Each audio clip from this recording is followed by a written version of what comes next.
साल 1987 Indian railways के कर्मचारियों को एक हैरान कर देने वाली खबर मिली। दरअसल पटना से चलने वाली एक एक्सप्रेस ट्रेन हर रविवार को सुबह 1 घंटा लेट हो जाती थी। जब जांच शुरू हुई तो पता चला कि हर रविवार सुबह 9 बजे वो ट्रेन एक रेलवे स्टेशन पर रुकती थी। Loco pilot, ticket collector, guards और यहाँ तक कि पैसेंजर्स भी ट्रेन से उतर जाते और स्टेशन के वेटिंग रूम में चले जाते। ये लोग वहाँ रखी टीवी पर फूलों की माला चढ़ाते और उसके सामने नारियल फोड़ते और टीवी ऑन करके अगले 45 मिनट तक एक सीरियल देखा करते। दरअसल उन सभी लोगों ने पाई जोड़कर एक टीवी खरीदा था ताकि वो हर रविवार सुबह दूरदर्शन पर रामायण देख सकें। ये दीवानगी थी भारत के सबसे मशहूर धारावाहिक रामानंद सागर के रामायण की। वो कथा जिसने पूरे देश को एक अटूट धागे में बांध दिया था। बताया जाता है कि रामायण सीरियल इतना मशहूर था कि रविवार की सुबह 9 बजे जब रामायण आती तो सड़कें सूनी हो जाती, मंदिरों में शांति होती और मोहल्लों में एक टीवी के सामने भीड़ जमा हो जाती। लोग अगरबत्ती जलाकर टीवी के सामने बैठते जैसे किसी पूजा में शामिल हो रहे हो। जब ये टीवी शो प्रसारित हो रहा था तब इसे 65 करोड़ लोगों ने देखा और इसे 16 भाषाओं में डबिंग करके दुनिया भर में रिलीज किया गया। करीब 78 हफ्तों तक चला ये शो इतना लोकप्रिय हुआ कि अरुण गोविल जी जब श्री राम बनकर सेट पर आते तो लोग उनके पांव छूते और उस वक्त पूरा देश उन्हें भगवान श्री राम का अवतार मानता। वहीं सीता मैया का किरदार निभा रही दीपिका चिलीखिया को लोग असल में माता सीता मानने लगे थे। जैसे कि एक बार शूटिंग के दौरान एक लाइटमैन गलती से दीपिका के पैरों के पास जा गिरा, फिर तुरंत उठकर उसने उनके पैर छुए। वहीं हनुमान जी का किरदार निभा रहे दारा सिंह के गदा उठाते देख लोग बाकायदा रोने लगते थे, मानो उनमें वाकई कोई दिव्य शक्ति हो। इस तरह रामायण धारावाहिक के सभी किरदारों ने दर्शकों के दिलों पर एक अहम जगह बना ली थी। लेकिन सवाल यह है कि साल 1987 में आई रामायण के किरदार आज कहाँ हैं? वो कैसे दिखते हैं? रामायण के बाद उन्होंने कौन से मकाम हासिल किए और उनमें से कौन आज हमारे बीच नहीं है? आज के इस रोमांचक वीडियो में हम इन्हीं रहस्यों से पर्दा उठाएंगे और रामायण से जुड़ी आपकी पुरानी यादें ताजा हो जाएंगी। तो बने रहिएगा वीडियो के अंत तक। भगवान श्री राम। जब रामायण धारावाहिक के रचयिता रामानंद सागर ने भगवान श्री राम का किरदार निभाने के लिए चेहरा तलाशना शुरू किया तो उन्हें नहीं पता था कि वो जिस इंसान को चुनेंगे वो सिर्फ किरदार नहीं निभाएगा बल्कि करोड़ों लोगों के दिलों में भगवान बन जाएगा। अरुण गोविल एक सरल स्वभाव, शांत और सौम्य व्यक्तित्व वाले अभिनेता जो उस समय तक कुछ फिल्मों और सीरियल्स में काम कर चुके थे। जब वो ऑडिशन देने पहुंचे तो रामानंद सागर जी को प्रकृति ने खुद एक संकेत दिया। तो ऐसा हुआ था कि जब प्रभु श्री राम के किरदार के लिए अरुण गोविल ने स्क्रीन टेस्ट दिया तो वहां मौजूद कुछ टेक्नीशियन अचानक अपनी जगह पर खड़े हो गए। उनकी आंखें आंसुओं से भर आईं और उन्होंने रामानंद सागर जी से कहा, ऐसा लग रहा है मानो जैसे भगवान श्री राम खुद प्रकट हुए। टीवी स्क्रीन पर भी आंखों की शांति, चेहरे की आभा और आवाज की मर्यादा देख ऐसा लगता था मानो उनमें प्रभु श्री राम का तेज समा गया हो। जब वो स्क्रीन पर आए तो लोग घरों में चप्पल उतार कर टीवी के सामने बैठते थे। उन्हें देखते ही लोग हाथ जोड़कर प्रणाम करने लगते थे। कई जगहों पर उनकी तस्वीरों को पूजा जाता और रथ यात्राओं में भगवान राम की जगह उनकी तस्वीर रखी जाती। मुझे देखने के बाद हजारों लाखों की भीड़ में जो लोग छूना चाहते थे केवल इसलिए मुझे कि भगवान को वो छू रहे हैं, और जिस किसी का हाथ मेरे बदन को लग गया उनके आंखों से उनका जो चेहरे का एक्सप्रेशन था वो बयान नहीं किया जा सकता शब्दों में। रामायण के इस पावन भूमिका को निभाने के बाद अरुण जी को कई बड़ी बड़ी फिल्मों के प्रस्ताव मिले, लेकिन अब कोई भी किरदार चुनना उनके लिए काफी जिम्मेदारी भरा कार्य हो चुका था। इसलिए उन्होंने इन किरदारों को ठुकराते हुए कहा था, मैं अब राम बन चुका हूँ, मुझे किसी और किरदार में देखकर लोग आहत होंगे। इसी के साथ उन्होंने फिल्मों का मोह त्याग दिया और श्री राम के संस्कारों को ही अपने जीवन का हिस्सा बना लिया। यही कारण है कि आज उन्हें देखकर सभी के मुंह से एक ही आवाज आती है, जय श्री राम। आज अरुण जी की उम्र 67 साल है। अब वे इंटरव्यूज और सोशल मीडिया के जरिए भगवान श्री राम के विचारों को फैलाते हैं।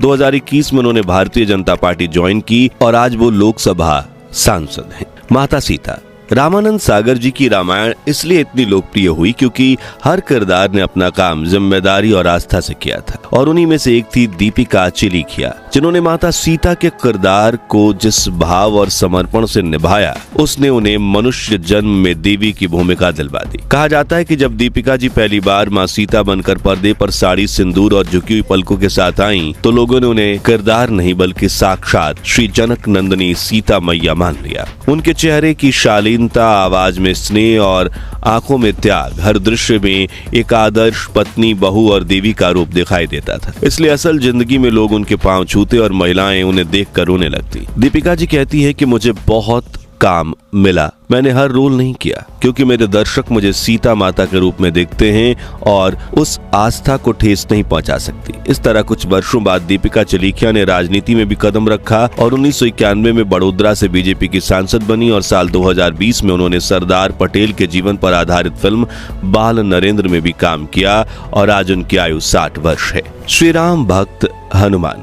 श्री हनुमान का किरदार उस वक्त रेसलर रह चुके दारा सिंह ने निभाया था।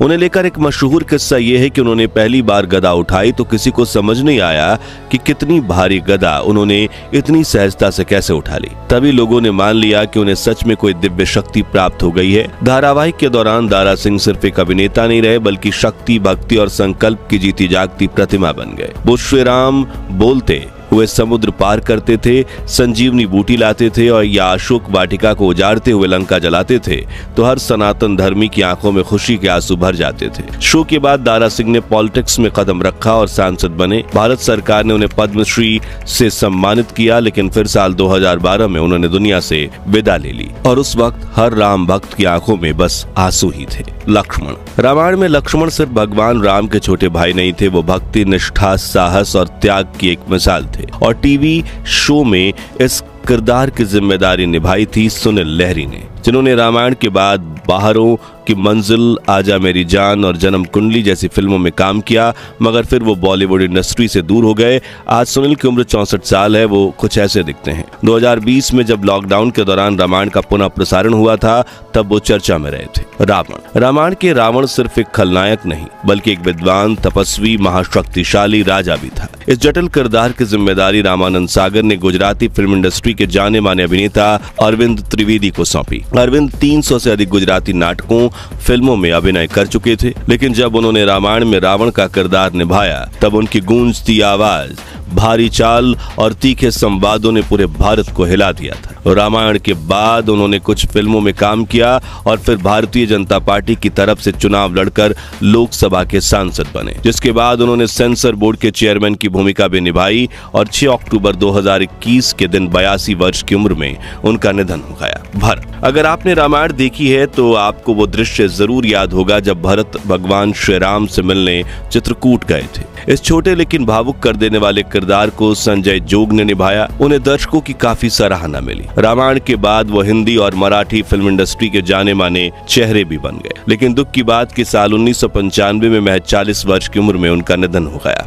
मंथरा। कैकेयी की प्रिय दासी मंथरा, जिन्हें भगवान श्री राम को वनवास भेजने के पीछे का मास्टरमाइंड माना जाता है, उनका किरदार निभाया था जानी मानी अभिनेत्री ललिता पवार ने, जो इंडियन फिल्म इंडस्ट्री में 700 से भी अधिक फिल्में कर चुकी हैं और साल 1998 में 81 साल की उम्र में उनका निधन हो गया। मेघनाद। रावण के बेटे मेघनाद का दमदार किरदार निभाने वाले अभिनेता थे विजय अरोड़ा, जिनकी आंखों में क्रोध और आवाज में गर्जना थी। लेकिन क्या आप जानते हैं कि रामायण से पहले वो 70 के दशक में यादों की बारात फिल्म में सुप्रसिद्ध हुए थे और फिर 2007 में उनका निधन हो गया। जामवंत। रामायण और महाभारत काल दोनों में उपस्थित महाज्ञानी जामवंत का किरदार निभाया था उपाध्याय राज शेखर ने, जिन्होंने रामानंद सागर की विक्रम और बैताल में भी काम किया। आज वो 59 वर्ष के हैं और मुंबई के नाला सुपारा में रहते हैं। विभीषण। रावण के छोटे भाई विभीषण का किरदार निभाया था मुकेश रावल ने।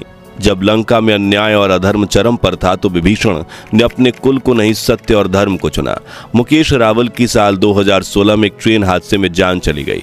कुछ रिपोर्ट्स के मुताबिक मुकेश रावल ने खुदकुशी की थी, हालांकि उनके घर वालों से इस बात से साफ इनकार मिला है। इन मुख्य किरदारों के अलावा रामानंद सागर की रामायण में कई बेहतरीन किरदार थे, जिनकी लेटेस्ट तस्वीरें और बाकी जानकारी सब कुछ इस प्रकार है।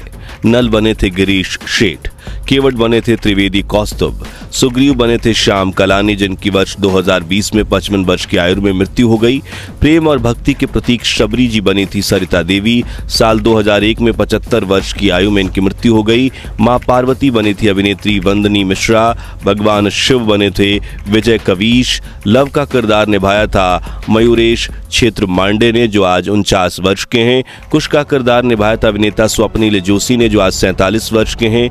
मंदोदरी अपराजिता भूषण, सुमंत्र चंद्रशेखर मांडवी, सुलक्षणा खत्री, सुमित्रा का किरदार निभाया अभिनेत्री रजनी बाला ने जिनका 2010 में निधन हुआ। सुनैना उर्मिला भट्ट मृत्यु 1997, गुरु वशिष्ठ सुधीर दलवी, शूर्पणखा बनी थी गिरिराज शुक्ला जिनकी उम्र 65 वर्ष है।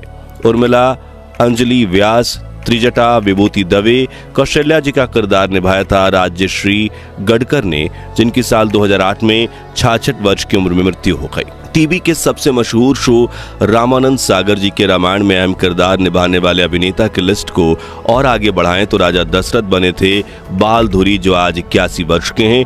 कैकई बनी थी पद्मा खन्ना जो 76 साल की हैं। जनक बने थे मूलराज राजदा जिन्होंने 2012 में दुनिया को अलविदा कहा।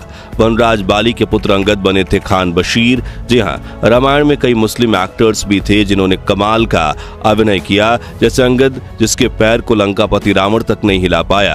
अकेले के दम पर ही अंगद ने रावण का घमंड चूर चूर कर दिया। असल जिंदगी में साल 2012 में 54 वर्ष की आयु में इनकी मृत्यु हो गई। वहीं समुद्र देवता का किरदार निभाया मुस्लिम अभिनेता असलम खान ने। तो आज के लिए बस इतना ही। अब आप हमें कमेंट में बताइए कि आपने रामानंद सागर जी की रामायण देखी है या नहीं, और आपको रामायण टीवी शो का कौन सा किरदार सबसे ज्यादा प्रिय था। उम्मीद है इस वीडियो में आपकी पुरानी यादें ताजा हुई होंगी। अगर हाँ तो वीडियो को लाइक और शेयर करके 11,000 लाइक्स जरूर करवा दीजिए, और ऐसी नॉस्टैल्जिक वीडियोस देखते रहने के लिए हमारे चैनल को सब्सक्राइब करके पास वाली घंटी जरूर बजा दीजिए। धन्यवाद।